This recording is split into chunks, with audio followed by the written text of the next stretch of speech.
Hello guys, my name is Nisha Saini and welcome to UGC NET literary sphere. So guys, आज का जो हमारा topic है वो है difference between pathetic fallacy and personification. So guys, मैं आपको बताना चाहती हूँ कि यूजीसी नेट इंग्लिश से रिलेटेड अगर आपको किसी भी टॉपिक पर वीडियो चाहिए तो आप लोग मुझे कॉमेंट सेक्शन में कॉमेंट करके बता सकते हैं। मैं जल्द ही आपको उस टॉपिक पर वीडियो प्रोवाइड कर दूँगी। सो आज की वीडियो की बात करते हैं पैथेटिक फैलेसी और पर्सोनिफिकेशन। सो गाइज़, यहाँ पर जो लोग हैं वो बहुत ही कन्फ्यूज़ होते हैं बिकॉज दोनों टर्म्स जो हैं वो काफ़ी हद तक सेम है। तो यहाँ पर आज हम बेसिकली इनके डिफरेंस की बात करेंगे कि इन दोनों में डिफरेंस क्या है। सो पहले हम बात करते हैं पैथेटिक फैलेसी की, और पैथेटिक फैलेसी का ओरिजिन कहाँ से हुआ, इसकी हिस्ट्री क्या है, उस चीज़ के बारे में बात करेंगे। फिर मैं आपको इसका मीनिंग बताऊंगी। सो गाइज, जो पैथेटिक फैलेसी है, पैथेटिक फैलेसी का जो लिटरल मीनिंग है वो क्या होता है। सो पहले हम बात करते हैं पैथेटिक वर्ड की। जो पैथेटिक वर्ड है वह मतलब उसका कोई रॉन्ग मीनिंग नहीं है, उसका मतलब बैड या फिर लेम तो बिल्कुल भी नहीं है। यह लैटिन वर्ड पैथोस से आया है, PATHOS, पैथोस से आया है, जिसका मतलब है फीलिंग्स। और जो सेकंड वर्ड है फैलेसी, वो लैटिन के फैलेक्स वर्ड से आया है, जिसका मतलब होता है डिसीटफुल या फिर फॉल्स। जब इन दोनों वर्ड्स को साथ में रखें तो इनका मीनिंग निकलता है कि ह्यूमन फीलिंग्स को नॉन ह्यूमन थिंग्स से जोड़ना एक तरह का धोखा या फिर फॉल्सहुड होता है। ये इसका लिटरल मीनिंग निकलता है। जो हमारी ये टर्म है पैथेटिक फैलेसी, इस टर्म को English cultural critic John Ruskin ने अपने एक वर्क मॉडर्न पेंटर्स, जो कि 1856 में पब्लिश हुआ था। इस वर्क की 3rd वॉल्यूम में कॉइन किया था, या फिर बोल सकते हैं कि सबसे पहले इस वर्क में इन्होंने यूज किया था इस वर्ड को। Ruskin defined it as emotional falsehood. Ruskin इस वर्ड को इमोशनल फॉल्सहुड बोलते हैं। रस्किन ने इस वर्ड का यूज नेचर के प्रति जो 18th सेंचुरी के रोमांटिक पोइट्स हैं, उन रोमांटिक पोइट्स के सेंटिमेंटल एटीट्यूड्स को क्रिटिसाइज करने के लिए यूज़ किया था। बट टाइम के साथ साथ ये जो वर्ड है, इसका जो एक्चुअल मीनिंग है वो चेंज होता चला गया, और अब इस टर्म का यूज़ क्रिटिसिज्म की तरह न होकर एक पॉजिटिव वे में किया जाता है। ये हो गए इसकी हिस्ट्री के बारे में। अब हम बात करते हैं कि जो पैथेटिक फैलेसी है वो क्या होती है। जो पैथेटिक फैलेसी है is a literary device that involves the attribution of human emotions and feelings to inanimate object of nature. Inanimate का मतलब होता है नॉन लिविंग थिंग्स। अगर मैं आपको इसको हिंदी में एक्सप्लेन करूं तो पैथेटिक फैलेसी का क्या मतलब हुआ। जो पैथेटिक फैलेसी है वह एक ऐसा लिटरेरी डिवाइस है जिसमें कि ह्यूमन फीलिंग्स और इमोशंस इंपॉर्टेंट वर्ड है, इनको याद रखना है कि जो ह्यूमन फीलिंग्स है और इमोशंस हैं उनको जब नॉन लिविंग नेचुरल ऑब्जेक्ट्स के लिए यूज़ किया जाता है वह होता है पैथेटिक फैलेसी। यहाँ पर 2 चीज़ आपने याद रखनी है कि ये जो है पैथेटिक फैलेसी, इसमें सबसे पहले तो इमोशंस को और फीलिंग्स का यूज़ किया जाता है। इमोशंस को और फीलिंग्स को जब नॉन लिविंग नेचुरल ऑब्जेक्ट्स पर अप्लाई किया जाता है वो होता है पैथेटिक फैलेसी।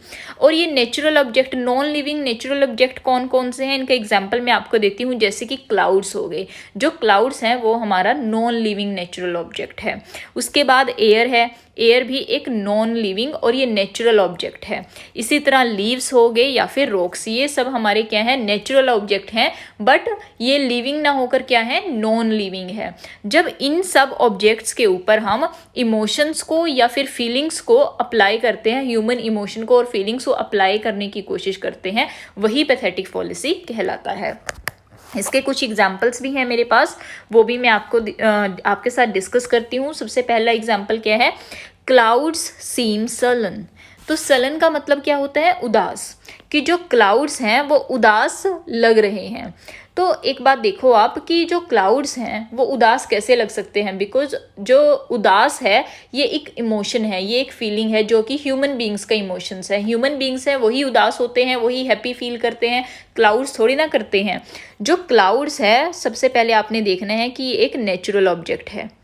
ये क्या है, एक नेचुरल ऑब्जेक्ट है और नॉन लिविंग है। वही है कि जब नॉन लिविंग नेचुरल ऑब्जेक्ट के ऊपर ह्यूमन इमोशन को या फीलिंग्स को अप्लाई किया जाता है, वही तो पैथेटिक फैलेसी है। यहाँ पर भी क्लाउड के ऊपर ह्यूमन इमोशन को अप्लाई किया गया है। नेक्स्ट है हमारा द सन इज स्माइलिंग। जो सन है, सन भी क्या है, नेचुरल ऑब्जेक्ट है। और स्माइलिंग, स्माइल करना एक इमोशन है काइंड ऑफ, कि सन है जो वो कैसा फील कर रहा है, वो स्माइल कर रहा है, वो रो रहा है या क्या कर रहा है। तो ये क्या हो गया, एक तरह का इमोशन है जिसको सन के ऊपर अप्लाई किया गया है कि जो सन है वो क्या कर रहा है, स्माइल कर रहा है। थर्ड ऑप्शन क्या है हमारा, एग्जाम्पल क्या है, the sun beats down on me angrily, कि जो सन है वो मेरे ऊपर गुस्से से चमक रहा है या गुस्से से मेरी तरफ देख रहा है। तो यहाँ पर जो सन है वो एंगरली, सन गुस्से से कैसे देख सकता है, गुस्सा करना या फिर प्यार दिखाना, ये भी ह्यूमन इमोशंस हैं। सो इसी तरह यहाँ पर भी सन के ऊपर ये एंगरली, जो ये एंगर वाला इमोशन है वो सन के ऊपर अप्लाई किया गया है, एक नॉन लिविंग नेचुरल ऑब्जेक्ट के ऊपर ह्यूमन इमोशन को अप्लाई किया गया है। इसीलिए ये किसका एग्जाम्पल बनता है, पैथेटिक फॉलिसी का एग्जाम्पल ये काउंट किया जाता है। ये है हमारा पैथेटिक फॉलिसी। देन हम मूव करते हैं पर्सोनिफिकेशन पर, कि पर्सोनिफिकेशन क्या होता है।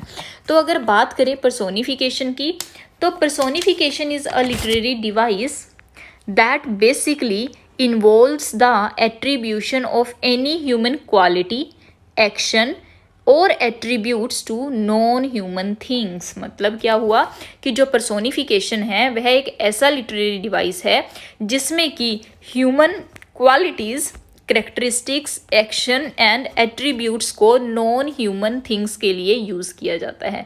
अब ये नॉन ह्यूमन थिंग्स क्या हैं, ये नॉन ह्यूमन थिंग्स कुछ भी हो सकता है। कोई प्लेस हो सकता है, जैसे किसी सिटी को के बारे में, कोई कंट्री हो सकती है, कोई कॉन्टिनेंट हो सकता है, कोई भी मंथ जैसे जनवरी, फरवरी, किसी भी मंथ के बारे में बात हो सकती है। यहाँ पर किसी भी सीज़न की, विंटर हो गया, समर हो गया, स्प्रिंग हो गया, कोई भी जैसे एलिमेंट्स होते हैं, अर्थ, वाटर, एयर, फायर, ये सब चीज़ें, या फिर डेथ की बात होती है जहाँ पर म्यूजिक की बात होती है, 7 डेडली सिंस हो गए, एनिमल्स हो गए, बर्ड्स हो गए। जब इन सभी नॉन ह्यूमन थिंग्स पर ह्यूमन करेक्टरिस्टिक्स को या फिर ह्यूमन एक्शंस को, क्वालिटीज़ को अप्लाई किया जाता है, वो क्या होता है हमारा पर्सोनिफिकेशन। जो आपको एक बात यहाँ पर समझने की ज़रूरत है कि जो हमारी पैथेटिक फॉलिसी है वो पर्सोनिफिकेशन का एक छोटा सा पार्ट है। जो हमारी पैथेटिक फॉलिसी है वो पर्सोनिफिकेशन का ही एक पार्ट है। जो पर्सोनिफिकेशन है वो एक ब्रॉडर टर्म है और पैथेटिक फॉलिसीज का एक छोटा सा पार्ट है। उसमें सिर्फ इमोशन की और फीलिंग की बात की जाती है, जबकि पर्सोनिफिकेशन में ह्यूमन बींग्स के कोई भी करेक्टरिस्टिक्स हो, कोई भी क्वालिटी हो, कोई करेक्टरिस्टिक्स हो, कोई एक्शन हो जो कि ह्यूमन बींग्स के होते हैं, जब उनको नॉन ह्यूमन, किसी भी नॉन ह्यूमन थिंग के ऊपर अप्लाई किया जाता है, उसको हम बोलते हैं पर्सोनिफिकेशन। सो इसके एग्जाम्पल्स देख लेते हैं हम। एग्जाम्पल्स हमारे पास क्या क्या हैं।